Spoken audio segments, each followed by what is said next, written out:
നമസ്കാരം. ഞാൻ doctor Koshy Panicker, consultant general surgeon, SUT hospital, പട്ടം.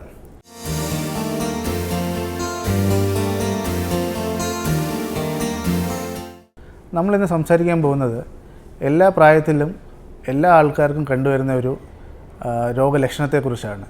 അതായത് നെഞ്ചെരിച്ചിൽ, അസിഡിറ്റി അല്ലെങ്കിൽ ഗ്യാസ് ട്രബിൾ എന്ന് എല്ലാവരും പറഞ്ഞ് നിസ്സാരമായി കാണുന്ന ഒരു രോഗം. ഇത് എല്ലാ പ്രായത്തിലും എല്ലാവർക്കും വരാവുന്നൊരു ബുദ്ധിമുട്ടാണ്. ഇതിൻ്റെ സിംറ്റംസ് എന്ന് വെച്ച് കഴിഞ്ഞാൽ നമ്മുടെ നെഞ്ചെരിച്ചിൽ, പുളിച്ച് തേട്ടൽ, നമ്മൾ രാവിലെ പല്ല് തേക്കുമ്പോഴത്തേക്ക് ഓക്കാനം വരിക, എന്തെങ്കിലും കഴിച്ച് കഴിയുമ്പോഴത്തേക്ക് വയറ് വീർത്ത് വരിക, ശ്വാസം വിടാൻ ബുദ്ധിമുട്ട്, പെട്ടെന്ന് വയറ് നിറയുക, ഇതെല്ലാമാണ്.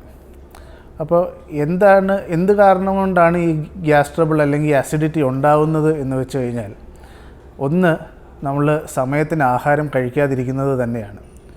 രണ്ട്, അമിതമായ എരി, പുളി അങ്ങനെയുള്ള ആഹാരങ്ങൾ കഴിക്കുമ്പോൾ. പിന്നെ പുകവലി ഒരു കാരണമാണ്, മദ്യപാനം, പിന്നെ നമ്മൾ റെഡ് മീറ്റുകൾ ഒരുപാട് കഴിക്കുന്നതും ഇതിന് ബുദ്ധിമുട്ടുണ്ടാക്കുന്ന കാര്യങ്ങളാണ്. അപ്പം ഇത് ഏറ്റവും കൂടുതൽ കണ്ടുവരുന്നതെന്ന് വെച്ച് കഴിഞ്ഞാൽ നമ്മുടെ യങ്സ്റ്റേഴ്സിലാണ്. അവർ ക്ലാസ്സിൽ പോകാനുള്ള ധൃതിക്കും അല്ലെന്നുണ്ടെങ്കിൽ കോളേജിൽ പോകാനുള്ള ധൃതിക്കും അവർ സമയത്തിന് ആഹാരം കഴിക്കാതിരിക്കുക, അങ്ങനെ ദിവസങ്ങളോളം ആഹാരം കഴിക്കാതിരിക്കുമ്പോഴത്തേക്ക് വയറ്റിൽ ആസിഡിൻ്റെ അളവ് കൂടുകയും നമ്മുടെ ആമാശയത്തിൻ്റെ അകത്ത് ചെറിയ ചെറിയ അൾസറുകൾ ഉണ്ടാവുകയും ചെയ്യുകയാണ്.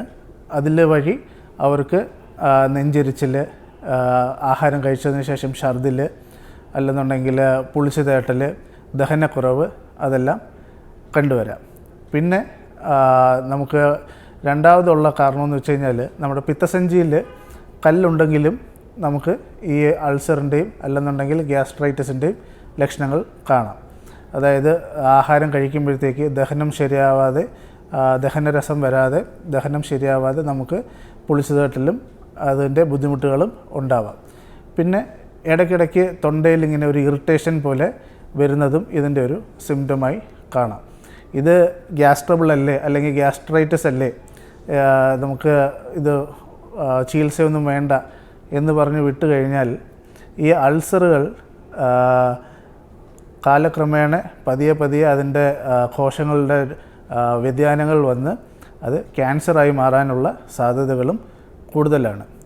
പണ്ടൊക്കെ അൾസർ അല്ലെങ്കിൽ ഇത് കണക്കത്തെ ബുദ്ധിമുട്ടുകൾക്ക് നമുക്ക് ഓപ്പറേഷനായിരുന്നു ഏക മാർഗം. ഇപ്പോൾ വിവിധ തരം ഗുളികകളുണ്ട് ഈ അൾസറുകൾ പൂർണ്ണമായി മാറ്റാനും അതിൻ്റെ സിംറ്റംസ് കുറയ്ക്കാനും നമ്മൾ ശസ്ത്രക്രിയയിൽ നിന്ന് ഒഴിവാവാനും ഉള്ള അവസരങ്ങൾ ഒരുപാട് ഉണ്ട്. അപ്പം ഇതിൻ്റെ ആദ്യത്തെ ഒരു ഇൻവെസ്റ്റിഗേഷൻ എന്ന് വെച്ച് കഴിഞ്ഞാൽ, ഇതേ കണക്ക് സിംറ്റംസ് ഉള്ള, അതായത് പുളിച്ച് തേട്ടൽ, ഈ വയർ വീർത്ത് വരികയാണ് ആഹാരം കഴിച്ചതിന് ശേഷം, അല്ലെന്നുണ്ടെങ്കിൽ നെഞ്ചെരിച്ചിൽ, ഇടയ്ക്കിടയ്ക്ക് ഏമ്പക്കം വിട്ടുകൊണ്ടിരിക്കുക, അങ്ങനെയുള്ള ബുദ്ധിമുട്ടുള്ള ആളുകൾ നമുക്ക് ഒരു എൻഡോസ്കോപ്പി ചെയ്ത്, അതായത് അപ്പർ GI വയറിൻ്റെ അകത്ത് അൾസറുകൾ ഉണ്ടാക്കുന്ന എന്തെങ്കിലും കൃമികളുണ്ടോ എന്നുള്ളത് നമുക്ക് നോക്കാവുന്നതാണ്. H. പൈലോറി എന്നുള്ള ഒരു ഇൻഫെക്ഷൻ കാരണവും ഇത് കണക്ക് ഗ്യാസ്ട്രൈറ്റിസും ബുദ്ധിമുട്ടുകളും വരും. അതിൻ്റെ ശരിയായ ട്രീറ്റ്മെൻറ്റ് ഒരു 2 ആഴ്ചയോളം നമ്മൾ ഗുളിക കഴിച്ചു കഴിഞ്ഞാൽ പൂർണ്ണമായും ആ അൾസർ മാറി വയറിൻ്റെ നോർമൽ സെൽസായി മാറും. ചില വലിയ അൾസറുകളാണെന്നുണ്ടെങ്കിൽ നമുക്ക് 3 മാസം വരെ ട്രീറ്റ്മെൻറ്റുകൾ വേണ്ടിവരും. പ്രായം ഒരു 50 വയസ്സിന് മുകളിലോട്ടുള്ളവർക്കാണെന്നുണ്ടെങ്കിൽ ഷുവറായിട്ടും അതിൽ നിന്ന് ബയോപ്സി എടുത്ത് അത് എന്ത് തരം അൾസറാണെന്നുള്ളത് നമ്മൾ നോട്ട് ചെയ്യേണ്ടതാണ്. 3 മാസത്തെ ട്രീറ്റ്മെൻറ്റ് കഴിഞ്ഞ് നമ്മൾ ഇതെല്ലാം നോർമലായി എന്ന് പറഞ്ഞ് ചികിത്സ കണ്ടിന്യൂ ചെയ്യാതിരിക്കരുത്. 3 മാസം അല്ലെന്നുണ്ടെങ്കിൽ ഒരു 6 മാസത്തിലൊരിക്കൽ എൻഡോസ്കോപ്പി ചെയ്ത് ആ അൾസറിന് മാറ്റങ്ങൾ ഉണങ്ങിയിട്ടുണ്ടോ അല്ലെന്നുണ്ടെങ്കിൽ വേറെ എന്തെങ്കിലും മാറ്റങ്ങൾ വന്നിട്ടുണ്ടോ എന്ന് നോക്കി അതിൽ നിന്ന് ബയോപ്സി എടുത്ത് അത് കുഴപ്പമൊന്നുമില്ല എന്നുള്ളത് സ്ഥിരീകരിക്കേണ്ടതാണ്.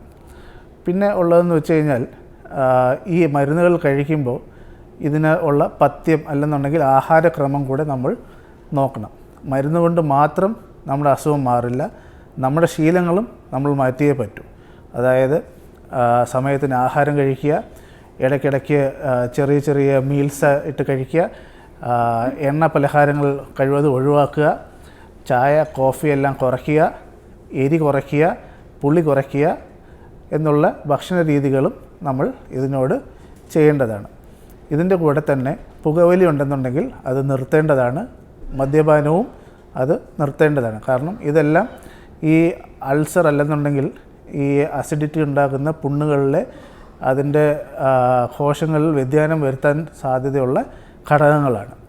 അപ്പോൾ നമ്മൾ ഇതിൻ്റെ ട്രീറ്റ്മെൻറ്റ് ഹോസ്പിറ്റലിൽ വന്നു കഴിഞ്ഞാൽ ആദ്യമേ സിംറ്റംസ് എല്ലാം പറഞ്ഞു കഴിഞ്ഞാൽ നമ്മൾ ആദ്യമേ ഒരു എൻഡോസ്കോപ്പിക്കായിരിക്കും വിടുക.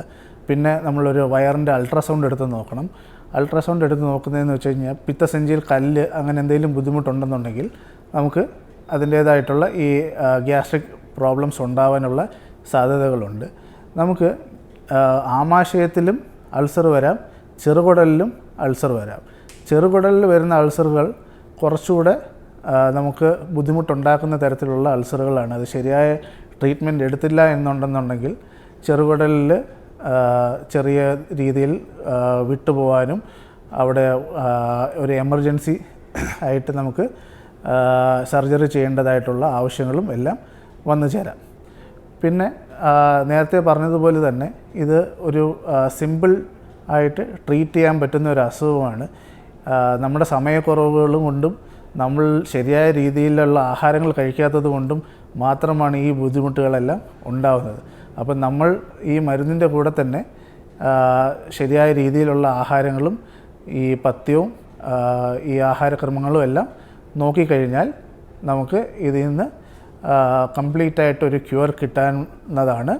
അതിൻ്റെ കൂടെ തന്നെ ഒരു പ്രാവശ്യം ഡോക്ടറെ കണ്ട് മരുന്ന് കഴിച്ച് ശരിയാവുമ്പോൾ അത് എല്ലാം കഴിഞ്ഞു എന്ന് വിചാരിക്കരുത്. അതിൻ്റെ ഫോളോ അപ്പ് നടത്തണം. ഫോളോ അപ്പ് നടത്തി അത് ഡോക്ടർ പറയുന്നതനുസരിച്ച് എത്ര നാളാണോ മരുന്ന് കഴിക്കേണ്ടത് അത് കഴിക്കുക. അത് കഴിഞ്ഞിട്ട് ഫോളോ അപ്പായിട്ടൊരു എൻഡോസ്കോപ്പി ചെയ്യുക. എല്ലാം നോർമലായി എന്നുള്ള ഉറപ്പ് വരുത്തിയിട്ട് മാത്രം ട്രീറ്റ്മെൻറ്റ് ഡിസ്കണ്ടിന്യൂ ചെയ്യുക. നമ്മളിന്ന് സംസാരിച്ചത് അൾസറിനെ കുറിച്ചും വയറിലുണ്ടാകുന്ന അസിഡിറ്റിയെക്കുറിച്ചും നെഞ്ചിരിച്ചിൽ, പുളിച്ചു തേട്ടൽ അതിനെക്കുറിച്ചും എല്ലാമാണ്. അതിൻ്റെ ഇൻവെസ്റ്റിഗേഷൻസും നമ്മുടെ ചികിത്സാ രീതികളുമാണ് നമ്മളിന്ന് ഇവിടെ ഡിസ്കസ് ചെയ്തിരിക്കുന്നത്. ഇതിനെക്കുറിച്ച് എന്തെങ്കിലും ഡൗട്ടോ കാര്യങ്ങളോ ഉണ്ടെന്നുണ്ടെങ്കിൽ നമുക്ക് SUT പട്ടം ഹോസ്പിറ്റലിൽ വന്നു കഴിഞ്ഞാൽ അതിൻ്റേതായിട്ടുള്ള രീതിയിൽ നമുക്ക് ഇൻവെസ്റ്റിഗേഷൻസ് ചെയ്യാവുന്നതാണ്.